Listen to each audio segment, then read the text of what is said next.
আজকে আমাদের দ্বিতীয় আইবুড়ো ভাত। তো সকাল সকাল বেরিয়ে পড়েছি জিরাটের দিকে। গিয়েই তো দেখি আমাদের জন্য ওখানে ভুরিভোজ রান্না হচ্ছে। মানে দেখে খুব ভালো লাগছে, ওরা একটা ছোট্টখাট্টো পিকনিকও করছে সাথে, যাতে সবাই মিলে একটু আনন্দ করতে পারি। এই দিদি এত সুন্দর করে তার হাজবেন্ডকে দিয়ে রান্না করাচ্ছে। তারপরে ব্রাঞ্চের টাইমে ব্রেকফাস্ট কমপ্লিট করে আমরা তার 1 ঘন্টা বাদেই বসে পড়েছি লাঞ্চে।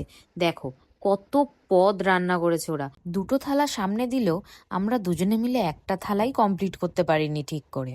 খাওয়া দাওয়া সেরে তারপর খেলা করছিলাম এই পুচকিটার সাথে। তারপর আমরা বিকেলবেলা বেরিয়ে গেছিলাম ঘুরতে। ঘুরতে গিয়ে এই দিদি আমাদের নিয়ে গেছিল এই মন্দিরটাতে। তোমরা যারা জিরাটে থাকো হয়তো তোমরা এই মন্দিরটা চিনবে, কারণ ওই দিদির মুখেই শুনলাম এই মন্দিরটা নাকি খুবই জাগ্রত ওখানের, আর খুবই সুন্দর। আমার গিয়ে খুব ভাল লাগছিল, ওখানে অ্যাম্বিয়েন্সটা খুব সুন্দর। তারপর ওখান থেকে বেরিয়ে চলে গেলাম একটা নার্সারিতে। সেখানে গিয়ে কিছু গাছ দেখে তারপর সোজা বাড়ি।